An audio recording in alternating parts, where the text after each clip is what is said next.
Jackson had their water crisis, one of their, I think sort of like the acting city manager or the water utility manager had said they were thinking about doing that exact same thing. It's like, people can't afford the water. We're not going to generate our money through water rates, so why don't we just switch it over to property taxes? And if you think about places in Mississippi being able to do this, and we have public banks in North Dakota, I think all of these ideas can take root anywhere when they're needed. But as Johanna said, if we're not continuing to organize, we're not going to be the people that are able to sort of guide the conversation.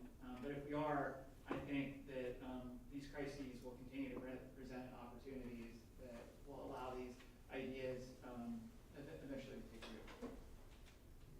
One of my favorite senators in the history of American politics is this guy named George Norris, who was from Nebraska. And he was in the Senate in the 20s and 30s. And for years, he tried to get a public power operation going in the state of Nebraska. Lost, year after year after year. Then a dude named FDR won. And within a couple of years, the entire state was public power. Towns, counties, in the entire state. And it's the only state where the whole state is right. So you wait for your moment, or you hope for your moment, or you pray for your moment, or you make your moment. Or you organize for your moment. You organize for your moment, exactly. So, and right now, what's the corporate strategy for addressing the climate crisis? AI. We hear this all over. I mean, as power use, energy use goes up, right? Because data centers, blah, blah, blah. But AI is going to fix the climate crisis, Kendall. I've read this many times now. What? Like, that's just such a non-starter, hallucinatory, again, I'm not going to get into AI. But, like, there's no plan. Goes back to Andrew's remarks, right? There's no plan. There's pursuing profits. And that, at the end of the day, and at the beginning of the day, is what that sector does. It's not that it can't be useful in certain situations, but it's not going to do the energy crisis. They didn't build the grid, and they're not going to do the transition. That's got to be other actors. Do we got to upgrade all these existing public facilities? Absolutely. They all got to get better on their governance, on their engagement, 100%.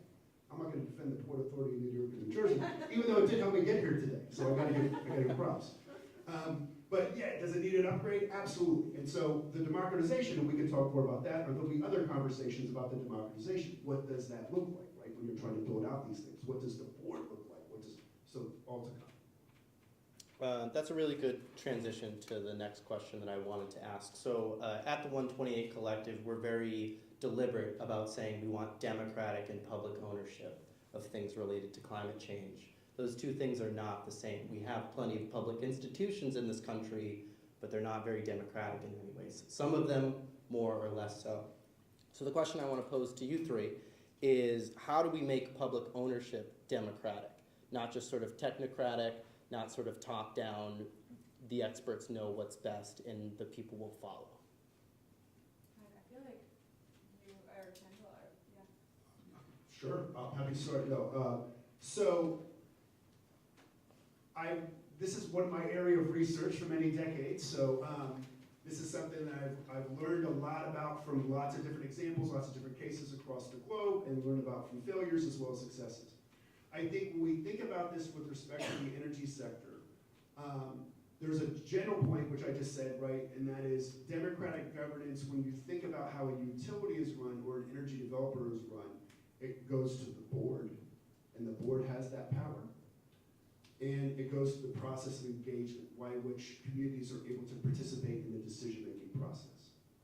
Now, boards, NYPA, for example, the New York Power Authority, it has a board, but it's controlled by the governor, right? So some boards are controlled, and you got to really stick sometimes to understand, well, there's a board, but who actually controls the board? So we have to know that. And of course, the BPRA wanted to change the structure of the board, but that part didn't pass the New York State Legislature, so it still is under the power of the government. So there has to be a restructuring governance in a way that communities have decisive power on the board, and not just token power, not just, and not just consultation part of it, but there needs to be much more power. The other thing is that there needs to be long-term engagement processes so that communities have access to expertise and also then can be fully equipped to help make decisions. This is very technical stuff. The politicians don't understand it. They have access to expertise. Communities need access to expertise as well. So I think when we're thinking about democracy in the utility spaces, and I've written about this with Anne Lestrade, who's the former deputy mayor of Paris, who restructured the water utility, and again, learning from cases. And I think one tangible thing is to distinguish between what do you want public engagement for? What do you want democracy for? And when it comes to utilities, sometimes it's to monitor what they're doing. Sometimes it's to do research about what we need and what's really feasible. There's a lot of BS that happens in terms of research because the state public utility commissions only ask for research on certain things and not on other things. And we can't get the research about what would it mean to integrate wind or renewables and so on. But then the third thing is that there are some communities that have much more advanced thoughts about this and they have actual proposals they want to make. So when we talk about democracy, we got to make sure that it's tangible and focused on a goal and not just general town hall meetings where random people say random things at random times and then we all are confused at the end. If it goes well, we're all mad at the end if it doesn't go well. And then that's it. And that's when you need an ecosystem of actors, right? You need universities, you need local government, you need private sector that have expertise on storage or on, wind turbine columns. Where's Bridget? Right? So you need that. But so we got to think about democracy and who needs to be in those conversations given a particular goal, and what expertise do you need, and how do people have a chance to learn. So that's my first thoughts on that. Yeah, I think all that's really well said, and I completely agree. And I also think that democracy is sometimes inherently messy and frustrating, and I think that even sometimes, I think about sort of structural changes. I think a lot of times us, we on the left, I consider myself part of the left, are looking at problems and seeing ourselves sort of being out of power and just thinking, well, if we just kind of change the structure around or whatever, then that'll mean that we have power. And maybe that's true. I thought, I used to be a fisheries organizer, so I used to go to some of these stakeholder meetings, these fisheries management council meetings where they have set aside stakeholder seats. So you have seats set aside for recreational fishermen, commercial fishermen, scientists, public officials, and everyone is sort of having sort of like an equal say. And I think that was a really sort of interesting example. And then you also heard from the fishermen a lot of times saying, well, these people don't actually represent me. They might be appointed as my representative, but they're not actually accountable to me.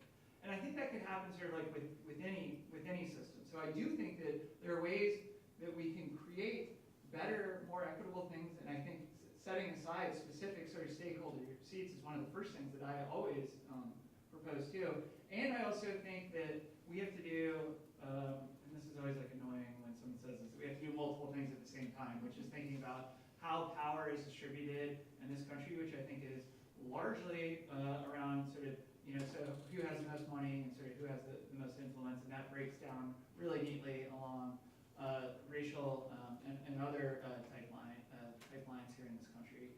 But we have to be thinking about how do we redistribute sort of power, sort of in general, so that no matter what the new structure is that we create, it's not able to be co-opted by sort of a new sort of power class that's going to sort of take over or be susceptible to, for people that don't have a lot of money, you can perhaps be bought off really cheaply too. And I think that we can always assume the best in people, and we have to do that. But I don't know. I guess that's just a really long way of saying that I think it's going to be really messy and difficult no matter what system we come up with.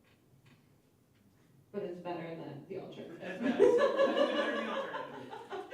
Okay, I think that a lot has been said here, so I won't add a huge amount more. I want to shout out to George Norris from Nebraska. He's actually really incredible. The other thing he did, in addition to creating public power, is he made Nebraska the only unicameral state. So they abolished the Senate in Nebraska, if you can believe that. Which I think kind of it talks about like that structural change that we need that changes balances of power, as folks were saying here.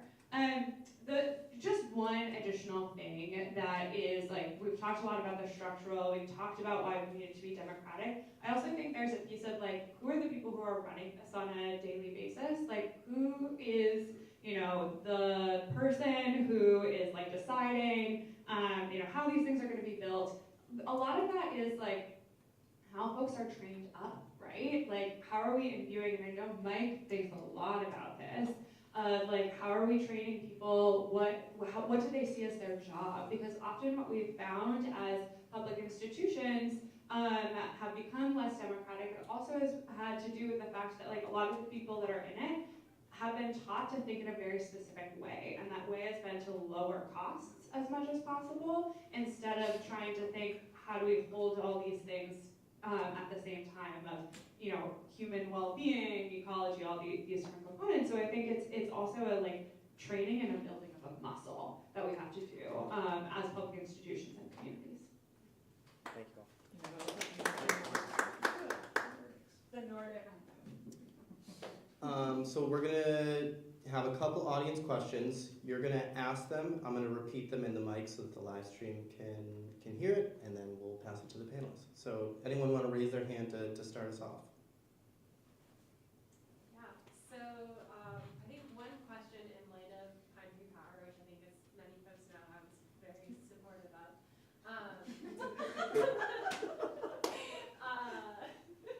is, one of the things that I would talk about a lot, like I was often talking about the moral reasons to make the grid public. And then, in my worst moments of having people yell at me or being in debates, I sort of second guess myself and be like, I care so much about the climate, what if these things are actually in opposition? What if this is gonna slow down our transition? And that was a big argument that people were using against Pine Tree Power. And so one of my questions is like, first off, do you see these things as in opposition? And if not, how can community equity ownership actually like lead to projects getting built faster? Like I've heard a lot about that, but like what are the sort of mechanisms for how community ownership, I think particularly in offshore wind, can like get turbines in the water? Mm-hmm. So the question is related in the context of Pine Tree Power, in that a response often heard was around trying to transition to a public utility would actually slow down any sort of energy transition. So that is the first part of the question. And the second part of the question is how can community equity and ownership help turbines build at speed and at scale, especially compared to private entities. Does that do your question, Justice? Okay, great.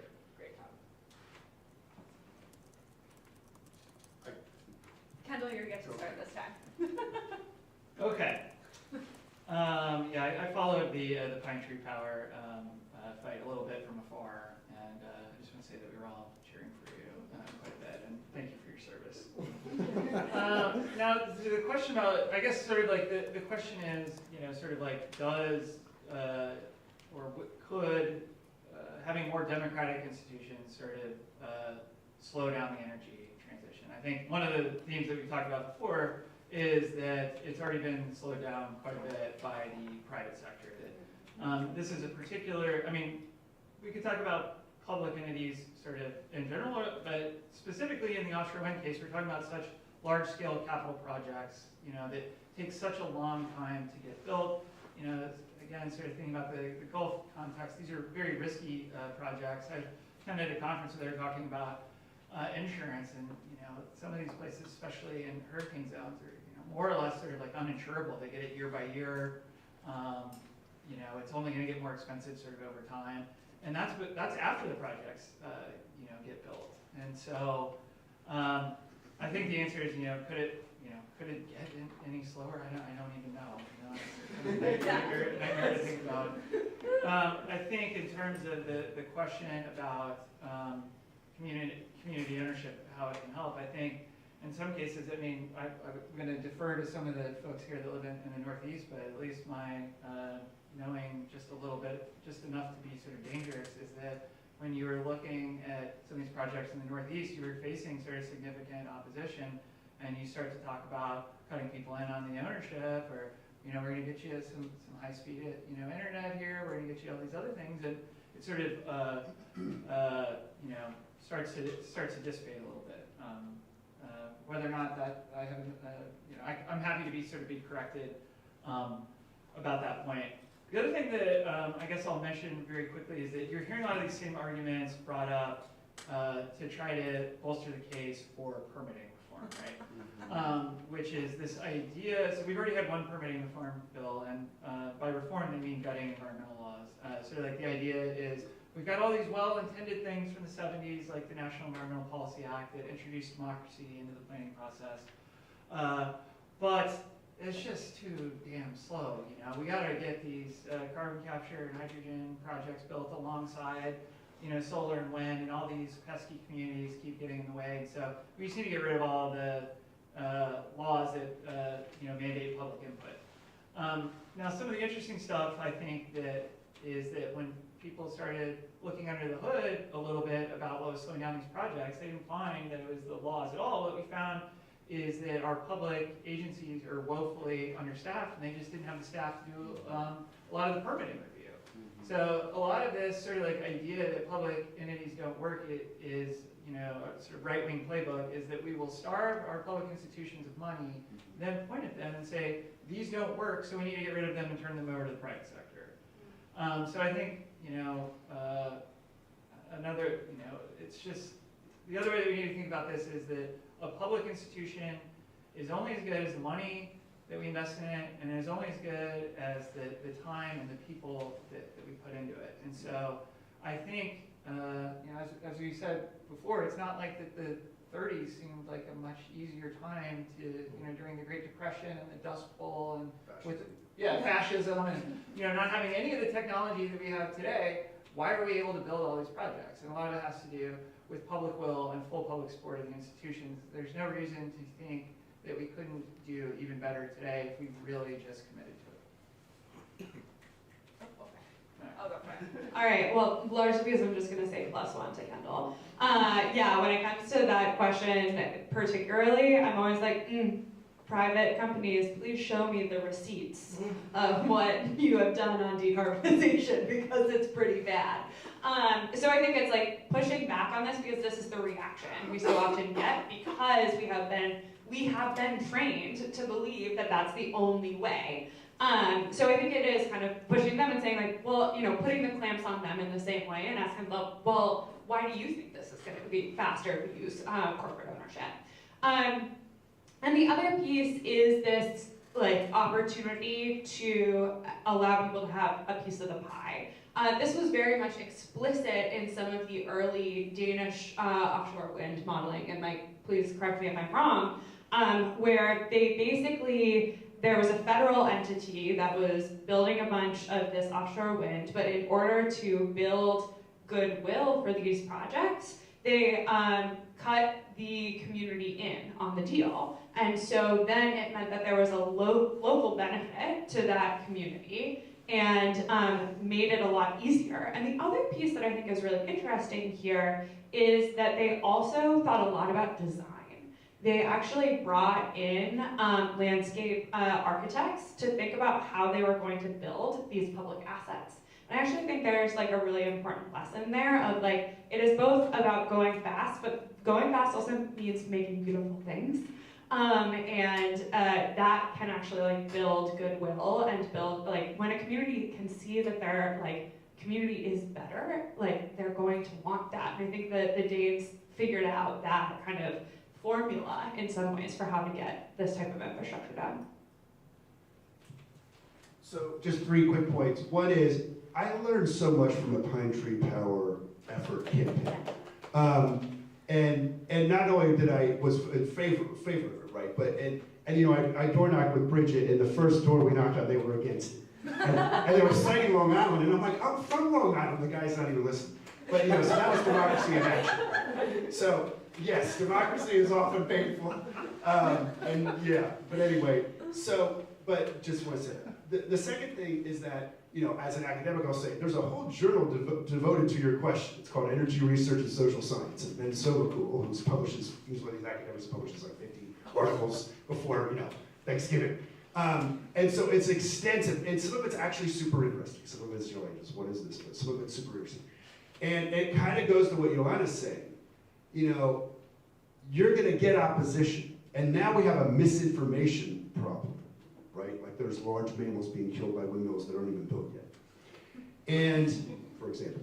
So you really got to figure out how to take that on and not hope they don't notice you, right?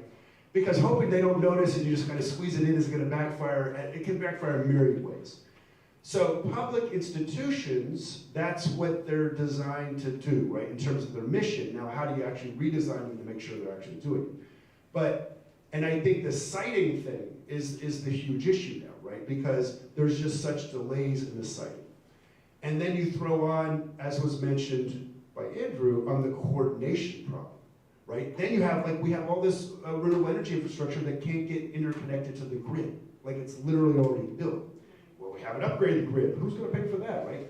Well, you need somebody to step in here and say, well, we have certain goals, we have certain demands, and we got to address them, and this is how we're going to proceed. But that requires listening to these stakeholders, these different communities, and so on. And you have the small-scale examples of Block Island and Martha's Vineyard, which are very small. But there are interesting. And then you have Denmark, and the same thing. And again, we're going to have a bibliography, I think, made available so that people can go and look for, if you really want to wonk it out, in the Journal of Energy Research and Social Science, you'll have that opportunity. Any other audience questions? So I'm curious, I think Andrew, you and Joanna both have brought up this idea of it being an investment that makes money. Most public infrastructure, I would argue, provides other societal goods, but typically you have to continue investing tax dollars in it over time. It doesn't necessarily make money. And we're seeing here that the private industry for offshore wind isn't there on board yet, and they're not on board because they're not seeing profits. So why would we think that it would be profitable for community to invest? And is that really a valid argument for doing this? So the question is, why would it be profitable for communities to own and operate their own energy infrastructure? Is that the question? Okay. It's a great question. Yeah. I think it's a fundamental one that I think organizers need to contend with when they're thinking about what they want out of this offshore wind, right? Because there are different ways of doing this. One is to maximize profit for the community and then you get that money. The other way you can do it is say that we're going to maximize overall benefit, and that might mean that you are not getting as much money in the pocket, but maybe you're meeting your climate goals faster. Maybe you've mitigated harm to a fishery, those types of things. So it is a conversation about what your goal is as community organizers and what your community wants to, is ready to get behind and fight for. So I think it's a good point. And also, the profit margin that we are looking for is different from a profit margin that a private institution is looking for, right? So in a lot of cases, publicly owned utilities in the United States do not require any tax base. They are built and they reinvest their own profits in their infrastructure, and often they actually are sending money to the general fund of the city. So we do have examples of money being made and then that serving to help subsidize a teacher's salary, for instance. But it is a question of what the focus is and what you're trying to accomplish. Yeah, and I think it's it's probably the question that we sort of talked about a lot, sort of before we sort of came into the panel too, which is sort of one, when we're talking about public ownership too, are we talking about the developer itself? Are we talking about the turbines? There's a lot of different sort of pieces you can own, all of which may have a different sort of level of profitability. Now, as I said, I'm thinking about the people of South Louisiana that don't want to be poisoned anymore. So that's sort of priority kind of number one, not just the people of Louisiana, you can find this sort of all over. And also, I'm looking at stuff like the Alaska Permanent Fund and saying wouldn't it be nice if this energy production did generate money that could then be, redistributed? The Alaska Permanent Fund, for those who don't know, is, they took out basically all the oil money that started coming out of the ground in Alaska and 70s, I think, something like that, looked at it as a natural resource and said, why don't we have this sort of like be a fund that goes out and owns other pieces of the economy, like the stock market, and then we'll return that money every year to the people. So every person in the state of Alaska gets a check. It varies year by year based upon the returns on their investments, but it's somewhere, it's like thousands of dollars, right? Oftentimes $30,000, something like that. Anyway, so I think a developer could do a lot of things, but like the thing that we talked about is you kind of have to make it clear, right? When you're writing, if you're thinking about like the devil is definitely like in the details. So when you're thinking about passing a law that would authorize that public developer to be made, you sort of have to give them a clear mission, because, you know, again, thinking about environmental justice communities, if you just say, you know, to a public entity, and so both of you, I think, have talked about our public agencies, there's like a culture there, people have to be trained to do something. But if you just say, go build the power no matter what, try to have it make money, like, you're probably going to have the same issues that we've been seeing before. People cutting corners. Maybe you're going to have sloppy construction. Maybe you're going to not care whether the local community doesn't want, you know, the cord running right through the middle of where they live and things like that. And so I think that, yeah, it's almost like you know, this should be like the topic of the next panel. You know, after we already have just, you know, decided that we're going to do a public developer, is what kind of public developer are we going to have? But I think those details are incredibly important, because, you know, as much as we would love to say, make money, be good for the environment, be accountable to communities, and all this stuff, you might not be able to do all of them at the same time. So I think that is the question, and I also think that it's a question that you kind of have to like work up to. First, as clear as we saw with, you know, Pine Tree, that's it, right? Magic Power? Pine Tree, yeah. We got a long way to go before we even get people on board with the idea of sort of like the public power. But I think being able to answer those questions, I think that whatever people's concern is, whether it's climate or equity or all that, a public developer could do all of those things. Now, you know, maybe we have to figure out the details as we go, but having those answers ahead of time is going to be really critical. Yeah, so great question. I think it's important to be upfront. There are certain public goods provision where we don't expect it to make money, building roads, healthcare delivery, you know. Post office. Yeah, but then when you get to a specific entity like the New York Power Authority, there's concerns that a lot of towns and co-ops in New York State get discounted electricity from the New York Power Authority. If they issue bonds to build out more wind, will that cause their rating of the entity such that they have to increase revenues that they can then potentially increase the cost of that electricity to entities we think deserves low cost? That's a great question. But in New York, they just say tax the rich, right? So they say, you know, every meeting I'm at, somebody says tax the rich. In other words, that's the backup, right? You got to go to the tax system, and you got to look at the way that wealth is distributed and all the unfairnesses around that. But again, that's being honest, right? Like, yeah, we can't fund certain things vis-a-vis fees and what customers pay. So, yeah, and that's a couple of new meetings. Also, I mean, we have to change the power markets, right? Just how all this stuff is priced. And there's this book that was referred to by Christopher's, The Price is Wrong. This is something that has to change, the way that we price electricity. So, and given the way that the system has to change, hopefully that changes sooner rather than later. Because right now, trying to make money in this current system just favors the fossil fuel producers over the renewables. We're at 7:22. What time are we going into? 7:45. 7:45. Okay. All right. Take a sip of water. So, hello everyone, and thank you all for such a wonderful panel. So I work for an organization called the Center for Public Enterprise, and among the things that we do, we have a sort of unique mission, which is we spend a lot of our time talking to staff and workers at public institutions. Sometimes they're city and state departments, sometimes they're quasi-independent public enterprises or public developers. And an interesting thing happens when you talk to someone who's working at that institution who might be in the know about things that they're being asked to do or things that they're actively considering doing.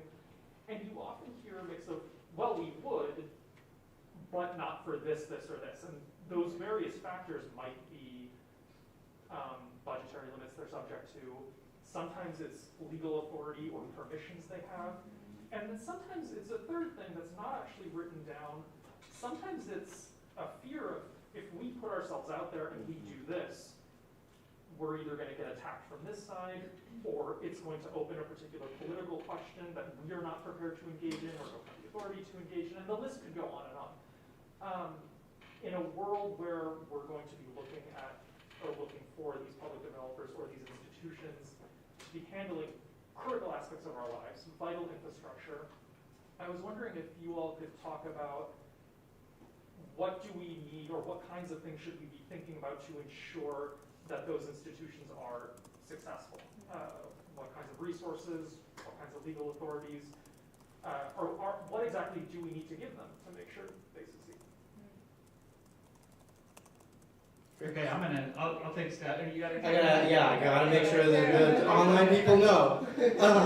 What do we need to do to ensure that the public institutions that we're talking about are successful? What kinds of resources or legal authority or anything else do they need to succeed in their goals? Yeah, and I just want to mention that the gentleman who asked this question is from the Center for Public Enterprise, who has talked to a lot of public employees who will say, I can't do something because it's not in the authorizing statute, or I can't because there's this other regulation blocking me, or I can't because it's going to open us up to political attacks. And I think any good bureaucrat wants to go about their job and not have some sort of deranged oversight person with a political vendetta coming after them. And I should say, some of these people are very much like us, very, very sympathetic to the idea of doing more. I mean, some people, they join some of these institutions in order to do that very function.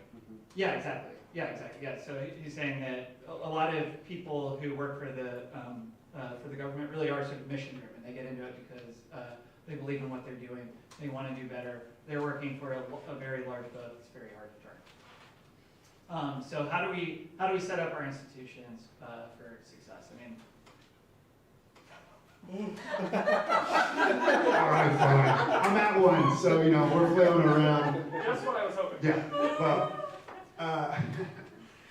Well, I will first mention my very good friend and colleague at the City University of New York, whose name is Rebecca Lurie, who teaches at the CUNY School for Labor and Urban Studies. And what they've been doing is helping create continuing education programs for people who work in the public sector who are in unions. And it can be everything from management to do you understand the incredible history that you're part of? And because that just can embolden people wow, I never knew that I was part of this history or that I could play this role. But then there's also nitty gritty on the HR side and on the engagement side, because they don't understand practices, best practices for community engagement and so on. And so at the CUNY School for Labor and Urban Studies, there's also a program called the Community and Worker Ownership Program. And that gets really into the details of some of how do you do democratic management in these kinds of entities, whether you're at a co-op or in a public agency.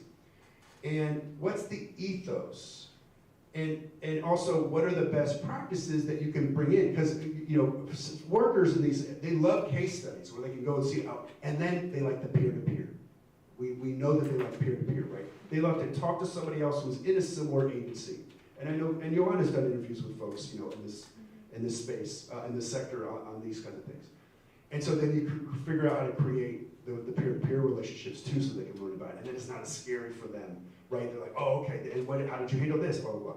So, and of course there's the financial structures and so on, and that need to be there. But I would point out that there are, and again, it goes back to the role of universities. I don't see how we do this without public universities that are funded, right? It's just gonna be super, super hard. And also, if public universities, aren't doing this work, then they're probably doing bad work. You know what I mean? They're engaged in some nonsense on the other side of the fence that we don't even really want to know about that's contributing to just useless, anyway. Oh yeah, we're recorded, so I'll stop my part on that. But but I'm a critic of universities. I'm not holding up universities as the exemplar of much of anything at this point. But there are these histories that they're part of and the futures that they need to be part of, right? But worker education, we used to call this worker education. And these ecosystem of institutions that support them. Like unions, I should say. Yeah, and I think that's why a lot of us sometimes look to the sort of like federal sphere where, at least when you have the federal government that sort of like is the law of the land, you know, you're not necessarily running up against sort of like all these different sort of types of laws. But I think there's also a question of like wanting to have local institutions that are accountable to the community as well. I think that there's a question of where is the proper place to sort of consolidate power. Because I think even amongst the federal government, you look at the ocean, for example, and you have probably, you know, a dozen different agencies, kind of like all with equal power, you know, kind of competing over the same space, you know. So you have Department of Commerce, which sort of oversees all the fisheries stuff. You have the Department of Interior that's looking at the monuments and things like that. The Department of Defense has, like, you know, basically sort of like unlimited power. But on paper, these are all sort of like equal institutions, and for the most part, they're not talking to each other at all. There's not some coordinated federal space for everyone to figure out how they're working together. So I do think that there is a need for these kind of like Weaver, you know, sort of type people. And I don't know if it's a, you know, it can be like another agency, God forbid, we have another task force, you know, that we have to all pay attention to or something like that. Or if, you know, like you're saying, like our public universities can sort of help play that kind of like connective tissue. But again, you know, kind of keep talking a lot about planning and coordination here, central planning or whatever you want to call it. I think that there's a role for planners and for people to force people to talk to each other, because if people don't know that there's all, you know, a lot of times I feel like you're saying, these public employees don't feel empowered at all to try to advocate for themselves in their institution or for things to have to change at Congress because they don't feel like it's their place. So we need somebody to be doing that, to be organizing and coordinating all of this. Wow, of course you all have covered so much great ground. One of my additions is that we need 1,000 more Chirag cheerleaders. Chirag is the name, that's the person who asked that question, to be very clear. But as my colleagues were speaking here, I was just thinking about like these like an ecosystem approach, let's say, to like answering this question. And like there's one circle that's like, how do we build more solidarity between workers themselves, that like, okay, we're in this together, we're going to like try to move this forward in order, and you know, unions are a really great way of having that infrastructure, but also just creating more interconnected workplace environments. A second kind of part of the concentric circle, I feel like, or the ecosystem, is the 1,000 Chirags.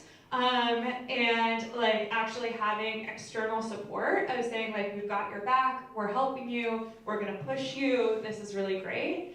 Like keep on doing what you're doing, and like, and then the third piece is maybe like a little spicy, but I think it's also making the public institutions more fearful of letting us down than like the people on the other side, right? Like there's a power piece here of like who they see as holding power and who they have to be wary of. And it's not currently community groups really, right? It's like often corporations or someone who's coming after them. And I think that's like a piece of the like our role as advocates that we have to be doing. And we have to understand our spot in that concentric circle, in that ecosystem. I just want to say that I just said that somebody needed to be doing that work, and I see that there is somebody else. We just need more support, but we let 1,000 strong for sure. So, appreciate that you're doing that work. Thank you for your service. I appreciate that. Yeah, did you expect an answer to your question to be more work for you? No, I wouldn't. Bridget. Thanks. I was just thinking about offshore wind. It's coming in Maine. Could you guys all speak to sort of like what you see as shorter, medium-term steps that we could take in the interim to benefit people around offshore winds and build towards the kind of more lofty goals of a larger scale public developer? Great, So okay. the question is, what are the short and medium interim steps that we can take towards building these larger scale, more ambitious projects related to in Maine related to public energy? Well, I think one of the things that's happening right now, right here, which is just a lot of the socializing that has to be done around this question of public ownership, so that if you win some form of equity stakes or some component, a CPA, you're stepping into a point of power and saying this is where we started and this is where we're building toward. So I think there is like a really important organizing and public education piece that actually you kind of have some groundwork from the Pine Tree Power. Like public ownership is kind of in people's minds now. It's been lodged, and actually Climate Community Institute did some polling and found that a lot of Mainers are actually, when they were asked the question, do you think that there are going to be more campaigns like this one for public ownership of the grid? We saw that the majority of respondents said yes. So I think that's interesting because it shows that people are seeing that they're like continue to be failures, and even if we lost this time, there's a point of entry now. So I think that's one piece, is like the socializing. I think it's also figuring out what is possible now for Maine that's going to provide some type of material benefit to people, so that you can start to create, as we often call it, that like positive feedback, policy feedback loop of saying like, yes, we got this small thing. Isn't that so awesome? Isn't that so incredible? Like claim our win, say we want more, and then get the next thing. And you know, if that's equity stakes, if that's going into efficiency Maine, so that like you can actually brand the heat pump that is maybe now in someone's house and say, like, our offshore wind project gave that to you. Or you can say, we're this much closer to our climate goal because we were in the room where it happened. I think those are all examples of us getting a little bit closer to getting those kind of big, lofty goals that we've started to talk about here. Completely agree. You gotta give people a taste of the good life, and then they're gonna want more, hopefully. Yes, and I will say that I think the community benefit agreement process is definitely a thing that right now is sort of like all the rage, and it's one of those places that is sort of like a lever where people can push on to hopefully try to get some sort of stakes, some sort of benefits for community, and then hopefully use that as an opportunity to tell people, sort of saying, well, wouldn't it be nice if we owned the entire thing, just like all these other places are doing. I will say that some of the other things that we've looked at in the Gulf, the Bureau of Ocean Energy Management said that each one of these leases was going to build upon the last, and so there was bidding credits, which would essentially sort of money that the federal government would provide to the developer in California if they had one of these community benefit agreements.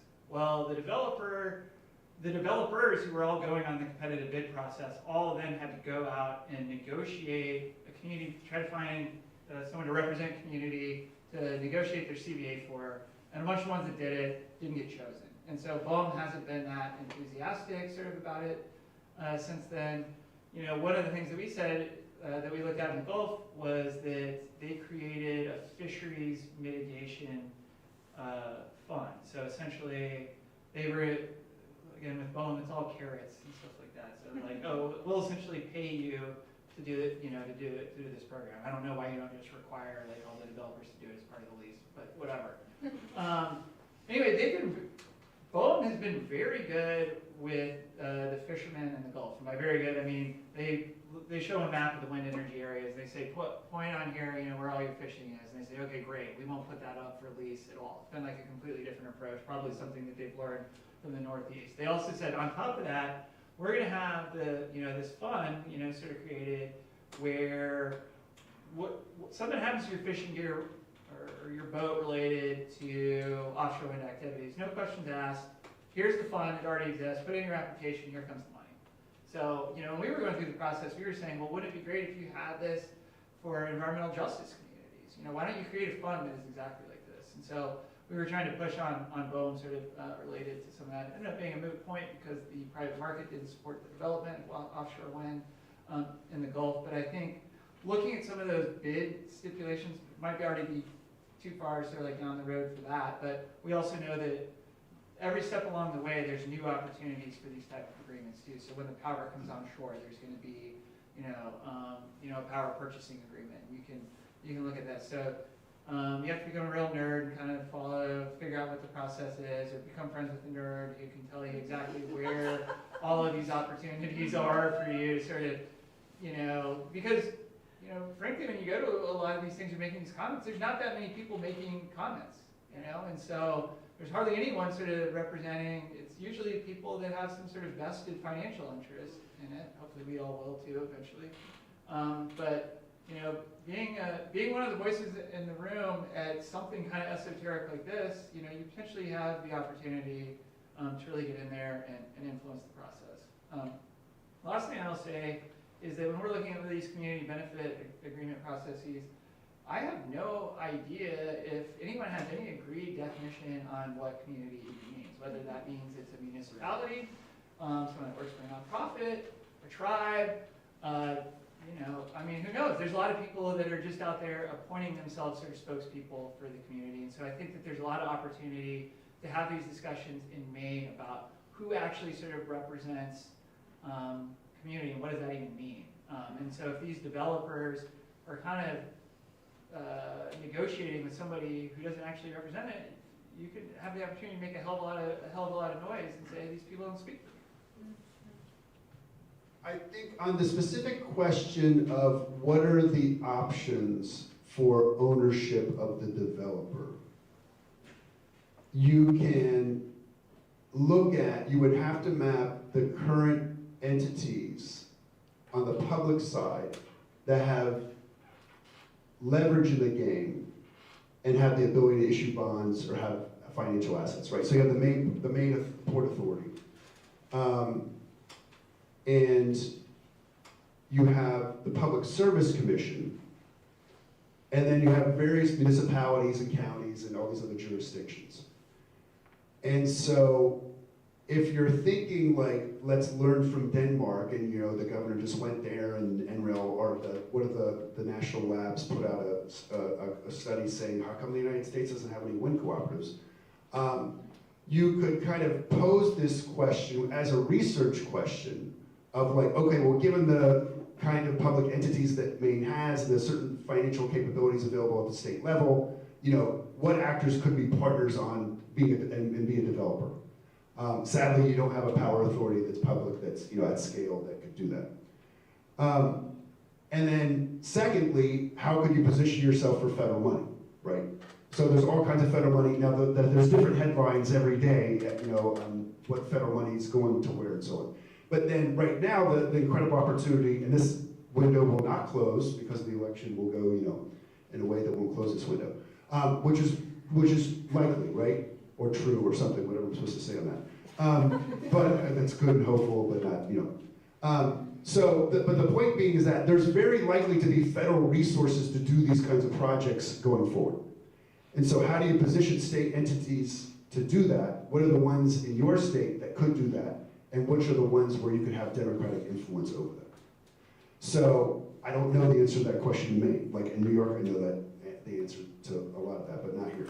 So y'all would have to and it's kind of power mapping, and it's kind of, also like where are the opportunities for democratic influencing or participation. The other thing I would point out is that the University of Maine is involved with this, right, in the development of the technology side, the floating technology. So that's the foot in the door thing, right? Like, hey, why not look at governance things too? And why not look at different ways that communities can be paired to this transition? So taking advantage of existing public actors who are involved and then pressuring them. There you go. I think we have time for one more short question. Yeah, I think it should be pretty short. Kind of piggybacking, I'm Andrew, by the way. Hi. I work for the Maine chapter of the Sierra Club. Piggybacking on what Professor Menser said, as we're doing some of that power mapping work, how would you weigh existing authorities and their capacity to handle projects like this versus creating new authorities? Oh, yes. How would we weigh existing authority? Could you actually repeat your question? Sorry. Yeah, it is, like, how would you weigh existing authorities that maybe aren't perfectly suited to housing these projects versus creating new public entities to house these projects? How would you weigh existing authorities who don't sort of have the expertise in doing this type of work with creating new entities that possibly could? Who wants to start? Okay, I can start.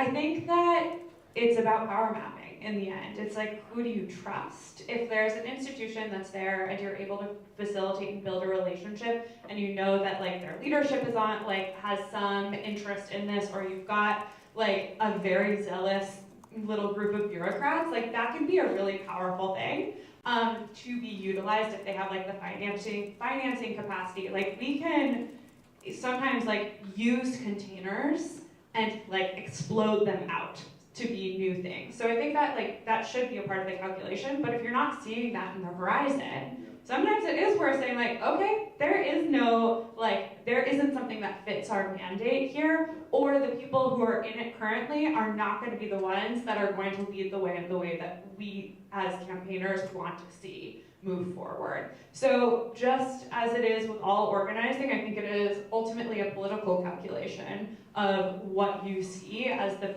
people that are going to be a part of this, and then the structure that's there, particularly when we're talking about building things around financing. So it's probably a combination of those two things, I would say. But not a small question. I'm gonna hand it off to somebody who's not completely jaded by trying to work with the Louisiana ports on anything.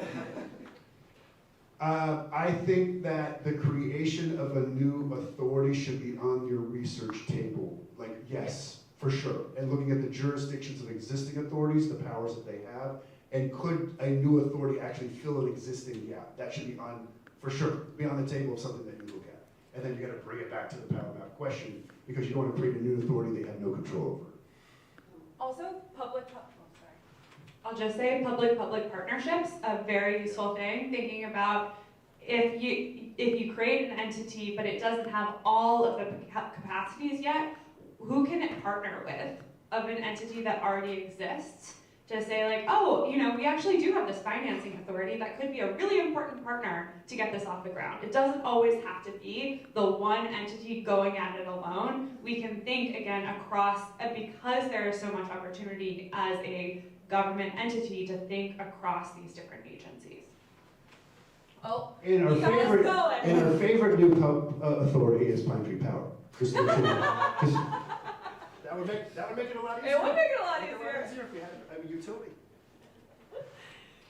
Good? I think we're good. Okay.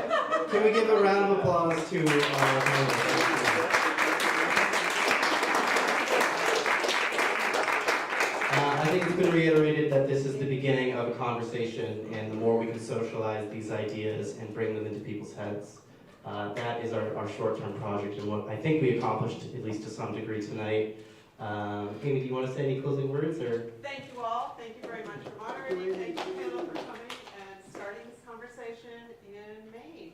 Can we To be continued. Can we thank Amy and Bridget as well? Yay! And Elise, excuse me, how are we going to release